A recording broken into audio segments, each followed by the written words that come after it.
Hello students, good morning. You are most welcome to 10th class science.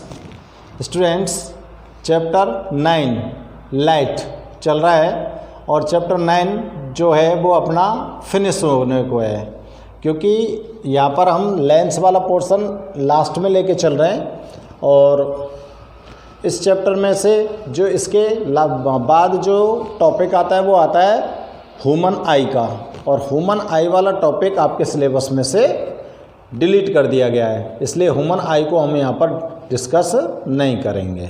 ठीक है ना।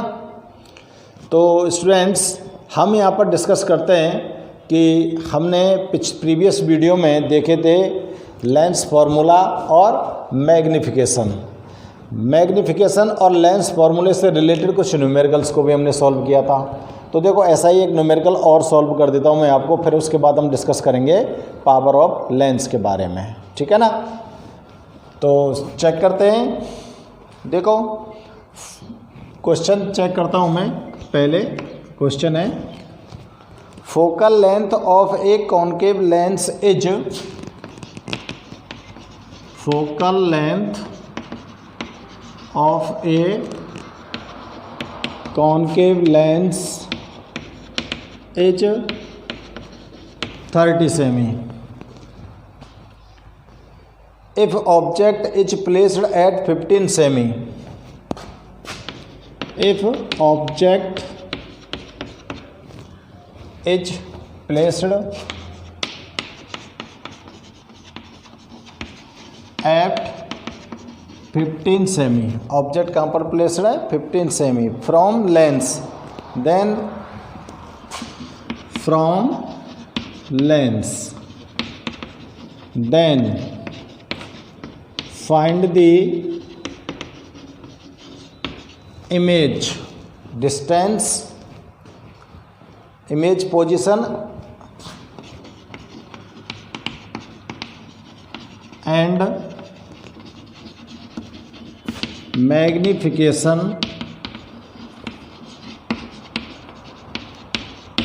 Of lens. तो ये आपको सॉल्व करना है। आप यहाँ पर ध्यान रखना लेंस कौन सा है, कॉनकेव। ये बहुत ज़रूरी है, लेंस को ध्यान में रखना। बी आर गिवन, क्या क्या दे रखा है बताओ। फोकल लेंथ एफ से डिनोट करेंगे 30 सेंटीमीटर, ऑब्जेक्ट डिस्टेंस डिनोट करेंगे यू से 15 सेंटीमीटर। डिटरमाइन करनी है आपको इमेज डिस्टेंस, बी और मैग्नीफिकेशन एम। ठीक है ना। तो देखो बच्चों, फर्स्ट ऑफ ऑल आपको क्या ध्यान रखना है, मैंने आपको पहले भी बताया था लेंस कौन सा दे रखा है, कॉन्वेक्स है या कॉनकेव है। तो कॉन्वेक्स लेंस जो होता है उसकी जो फोकल लेंथ होती है वो पॉजिटिव होती है, और कॉनकेव लेंस की जो फोकल लेंथ होती है वो नेगेटिव होती है। और जो ऑब्जेक्ट होता है वो ऑलवेज प्लेस्ड होता है left side of the lens, और लेफ्ट साइड की जो डिस्टेंस होती है उनको आप नेगेटिव में मेजर करते हो according to Cartesian sign convention. ठीक है ना। तो देखो आपको साइन चेंज करने हैं यहाँ पर। तो कॉनकेव लेंस है, इसकी फोकल लेंथ नेगेटिव होती है और u की वैल्यू भी किस में होगी, नेगेटिव होगी, क्योंकि ये लेफ़्ट साइड में, और ये भी इसकी फोकल लेंथ भी कहाँ पर होती है, लेफ़्ट साइड में। तो यहाँ पर नीचे लिखेंगे according to lens formula, lens का formula 1/u 1/v minus 1/u equal to 1/f, ये वाला तो है। अब आपको वैल्यू निकालनी है v की, तो 1/v इक्वल टू ट्रांसपोजिशन कर दो, इसको उठा के इधर ले आओ, 1/f प्लस 1/u, वैल्यू को पुट करो एफ की है -30 प्लस इसकी है -15, ठीक है ना, यही तो है वैल्यूज, ठीक कर सकते हो। -30 -15, एलसीएम कितना आएगा 30, तो -1 और -2, ठीक है, कितना आ गया -3/30, 1/v की वैल्यू, तो v इक्वल टू कितना आ जाएगा 30/3, माइनस का होगा लेकिन इक्वल टू क्या आ जाएगा -10 सेंटीमीटर, यानी कि ये भी किस में आया माइनस में आया। अगर इमेज डिस्टेंस माइनस में आई है तो इसका मतलब इमेज कहाँ पर फॉर्म हो रहा है, लेफ्ट साइड में। Image distance is 10 centimetre which formed left side of lens। भाई नेगेटिव साइन आ रहा है तो इट मीन्स लेफ्ट में जा रहा है ना, और लेफ्ट में जा रहा है इसलिए तो नेगेटिव साइन आया है। तो यहाँ पर लिखना पड़ेगा भाई साहब, ये लाइन लिखने के लिए आप लोग बहुत ज़ोर से ध्यान रखेंगे। तो इमेज की डिस्टेंस 10 सेंटीमीटर आ गई और वो कहाँ बन रहा है, लेफ़्ट साइड में बन रहा है। अब बताइए, अब बताना है हमको उसका मैग्नीफिकेशन, यानी कि वो मैग्नीफाइड कितना है, बड़ा है या छोटा है, ये दिखाना है आपको। तो यहाँ पे लिखेंगे हम मैग्नीफिकेशन। तो मैग्नीफिकेशन इक्वल टू क्या होता है, h'/h इक्वल टू v/u। तो ये दोनों वैल्यू तो आपके पास है नहीं, तो आप कौन सा वाला फॉर्मूला यूज़ करोगे, v/u वाला, है ना। तो वैल्यू को रखना है m इक्वल टू v की वैल्यू कितनी आई -10,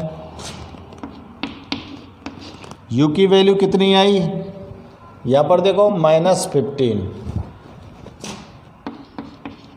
माइनस से माइनस गया तो ये क्या आ गया 2/3 आ गया, m इक्वल टू क्या आ गया 2/3। पॉजिटिव का आ रहा है भाई, अगर पॉजिटिव आ रहा है तो आपका जो इमेज फॉर्म हो रहा है वो कैसा है, अपराइट होना चाहिए, अपराइट होना चाहिए ना, और वर्चुअल होना चाहिए। तो आप यहाँ पर क्लियरेंस दीजिए, मैग्नीफिकेशन की क्लियरेंस बताइए। और मैग्नीफिकेशन की क्लियरेंस क्या है, image is 2/3 of the object,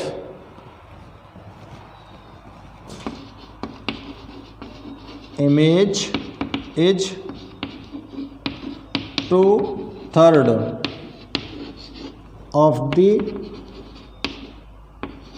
object, object से 2/3, 2/3 पार्ट बन रहा है ना ऑब्जेक्ट, और ये कैसा होगा, विच इज पॉजिटिव साइन आ रहा है, which is virtual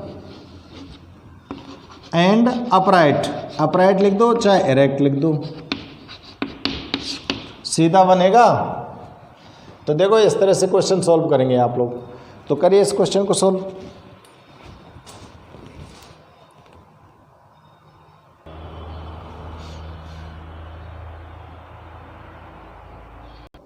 next topic check करते हैं,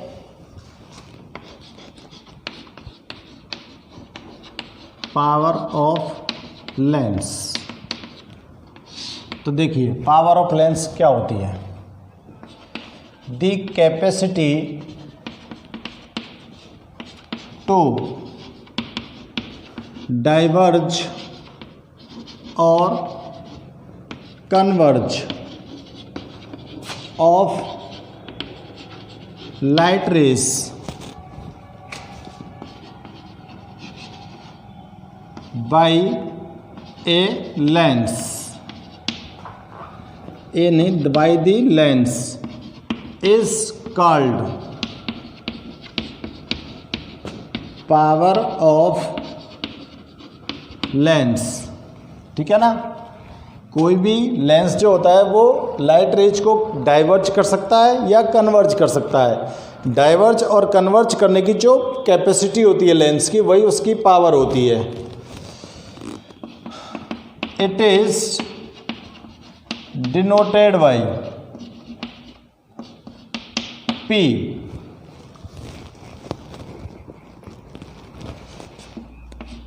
power of a lens is always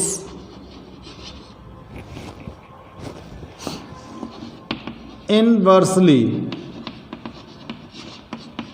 proportional to its focal length। किसी भी लेंस की जो पावर होती है वो ऑलवेज क्या होती है, उसकी फोकल लेंथ की इनवर्सली प्रोपोर्शनल होती है। ठीक है ना। If f is a focal length of a lens, then its power, तो उसकी पावर को क्या नोट करेंगे आप, P इक्वल टू 1/f। ये पावर ऑफ लेंस का फॉर्मूला है। ठीक है, इनवर्सली प्रोपोर्शनल तो है ही। ठीक है ना। तो अब इसका यूनिट क्या होगा, if focal length measured in metre, then unit of power of lens is dioptre.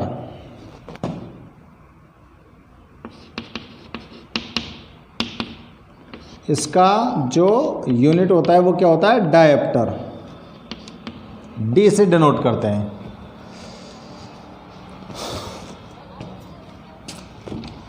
यहां पर नीचे लिख देंगे the power of convex lens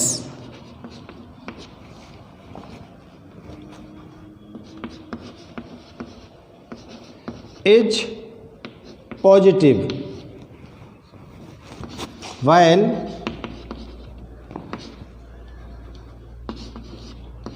power of concave lens is negative। Convex lens की पावर तो पॉजिटिव होती है हमेशा, और कॉन्केव लेंस की जो पावर होती है वो नेगेटिव होती है। अगर आप इसका कोई क्वेश्चन सॉल्व करके लाते हो और क्वेश्चन सॉल्व करने के बाद आपको इसका जो आंसर हो वो ऑप्टेन होता है पॉजिटिव में, और आपसे पूछा जाता है कि लेंस कौन सा है, तो आप बताएंगे पॉजिटिव अगर आई है तो वो कॉन्वेक्स लेंस है, और अगर उसकी नेगेटिव आती है तो वो कॉन्केव लेंस है। तो ये हमको ध्यान में रखना पड़ेगा। तो ये पावर ऑफ लेंस है, इसका लास्ट टॉपिक है चैप्टर 9 का। आप लोग इसको ढंग से चेक करते हुए नोट कर लो। ठीक है, करिए नोट। देखते हैं, देखो पावर ऑफ लेंस के क्वेश्चन को कैसे सॉल्व करते हैं। ठीक है ना। तो देखो, an eye lens projects, question कैसे सॉल्व करते हैं। An eye lens projects the light from infinity on a wall. The light from infinity on a wall at 25 centimeter. Find the power of lens। Lens की power निकालनी है आपको, तो lens की power को कैसे डिटरमाइन करूं। तो देखो आपको गिवन है यहाँ पर फोकल लेंथ, और फोकल लेंथ कितनी है, 25 सेंटीमीटर, है ना, सेंटीमीटर में ही तो है। अब हमको करना क्या है बच्चों, यहाँ पर हमको बच्चों यहाँ पर ध्यान में रखना है कि फोकल लेंथ सेंटीमीटर में अगर गिवन है तो उसे कन्वर्ट करिए तुरंत ही किस में, मीटर में। तो इसको कन्वर्ट करके लाते हैं तो 0.25 मीटर इसकी फोकल लेंथ आ जाएगी, है ना। तो आपको पावर निकालनी है। तो देखो, we know that power of lens is inversely proportional to focal length. तो वैल्यू रख दीजिए 1/0.25 क्या आएगा, 100/25 आ जाएगा। कितना आ जाएगा, 4। तो वैल्यू किस में आ रही है, प्लस में आ रही है कि ना आ रही, +4। अब डी इसका यूनिट लिख देंगे +4D, क्योंकि आपने इसको मीटर में कन्वर्ट कर लिया। अब आपसे अगर यहाँ पर पूछा जाए कि लेंस कौन सा यूज हो रहा है यहाँ पे, तो देखो पॉजिटिव में आ रहा है, पावर किस में आ रहा है, पॉजिटिव में। तो पॉजिटिव जो लेंस की पावर थी वो कौन से लेंस की थी, वो कॉन्वेक्स की थी। तो यहाँ पर लेंस कौन सा यूज हो रहा है, तो यहाँ पर लिख देंगे हैंस लेंस इज कॉन्वेक्स। तो इस तरह से आप पता लगा सकते हो ना, लेंस का लगा सकते हैं ना। तो आपको इस तरह से करना चाहिए बच्चों। हाँ जी, अब देखो और चेक कर लेते हैं, और चेक करके आपको बताते हैं कि अगर हमको यहाँ पर गिवन हो, जैसे किसी लेंस की, कोई भी लेंस है, उस लेंस की फोकल लेंथ गिवन है। जैसे आपको क्या दे दिया कि इस तरह का क्वेश्चन आ जाए, if power of lens is 4D, नहीं चलो 2D लिख देता हूँ, then find the focal length. अब फोकल लेंथ कैसे निकालें, आपको गिवन क्या है, पावर ऑफ लेंस, यानी कि P की वैल्यू दे रखी है 2D, है ना, और आपको फोकल लेंथ निकालनी है। तो रिलेशन ये लगाओ 1/f, और f इक्वल टू क्या हो जाएगा, 1/p हो जाएगा। तो 1/2D आ जाएगा ना, इक्वल टू क्या आ जाएगा, 0.5 मीटर। अब आपको ये मीटर में लेनी पड़ेगी क्योंकि D में दे रखी है ना पावर ऑफ लेंस। तो फोकल लेंथ क्या आ जाएगी, 0.5 मीटर, और पॉजिटिव में आई यही। तो लेंस कौन सा हो जाएगा, कॉन्वेक्स हो जाएगा। ऐसे आप कैसे भी उल्टा सीधा क्वेश्चन आ जाए, आप इसको आराम से इजी वे में सॉल्व कर सकते हो।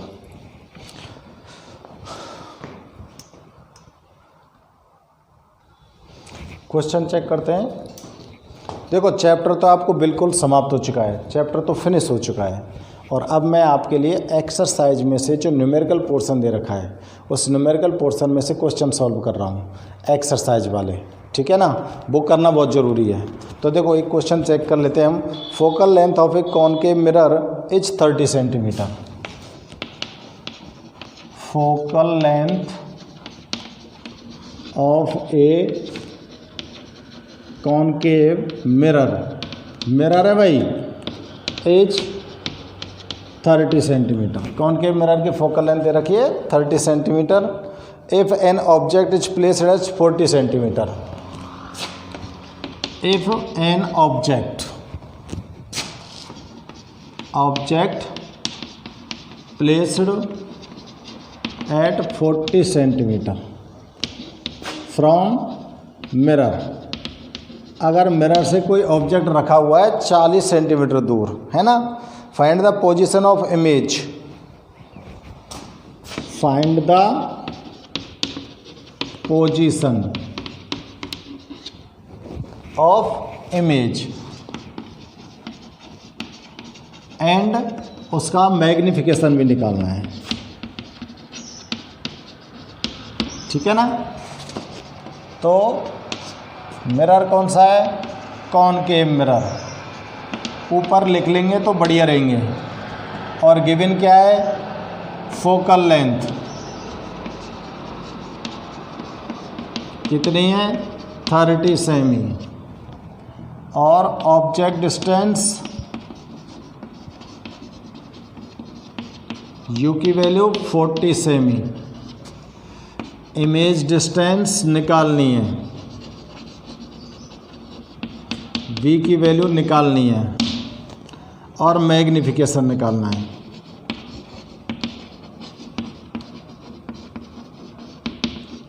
ठीक है ना।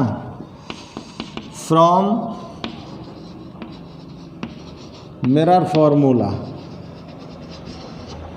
मिरर फॉर्मूला क्या है, 1/b plus 1/u equal to 1/f। तो आपको b की वैल्यू लानी है और 1/v ट्रांसपोजिशन करके लाओ, इसको इधर ले जाओ, माइनस का हो जाएगा, माइनस 1/u, वैल्यू को पुट करिए। अब देखो कॉनकेव मिरर है, ध्यान रखना, फोकल लेंथ नेगेटिव और ऑब्जेक्ट की डिस्टेंस भी नेगेटिव, तो -30 माइनस अपॉन -40, ठीक है ना। तो सही करके लिखो, -30 प्लस 1/40, और इसका लेंगे क्या, एलसीएम कितना आएगा 120, तो कितना आएगा ये 4 + 3, है ना, यही तो आएगा। तो 1/v की वैल्यू कितनी आ गई, -1/20, और v की वैल्यू कितनी आ गई, -120 सेमी। इसका मतलब इमेज कहाँ गया, लेफ्ट साइड में गया। Image distance is 120 centimetre, it formed left side of mirror, mirror की लेफ्ट साइड में ही बन रहा है भाई। मैग्निफिकेशन लाओ,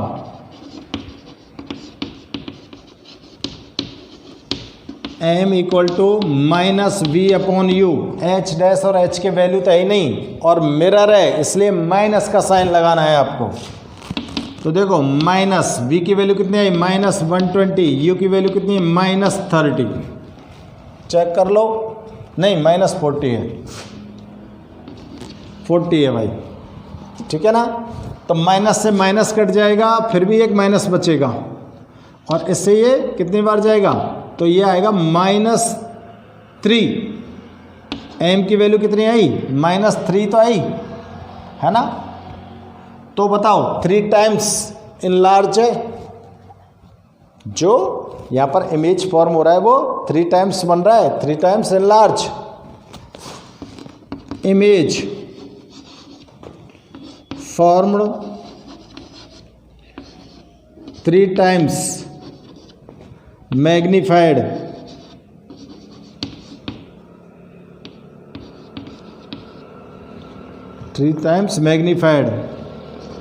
और नेगेटिव साइन क्या बताता है, विच इज कैसा होना चाहिए, रियल एंड इनवर्टेड। ये हो गया भाई आपका। तो इस तरह से आपको न्यूमेरिकल्स, देखो अगला वीडियो जो मैं बनाने जा रहा हूँ आपको, उसमें सारे न्यूमेरिकल्स को मैं सॉल्व कर रहा हूँ अगले वीडियो में। बुक के क्वेश्चंस जो दे रखे हैं उसमें जितने भी न्यूमेरिकल पोर्शन है, 6-7 न्यूमेरिकल हैं, उन सबको सॉल्व करूँगा, ठीक है ना। तो यहाँ तक आप इनको चेक कर लो ढंग से, और थोड़ा ढंग से फॉर्मूलों को लर्न कर लेना, जिससे ना न्यूमेरिकल करते समय आपको समझ आ जाए कि किस तरह से सॉल्व करते हैं, कौन सा फॉर्मूला कहाँ लगाते हैं, किस तरह से यूज करते हैं। ओके।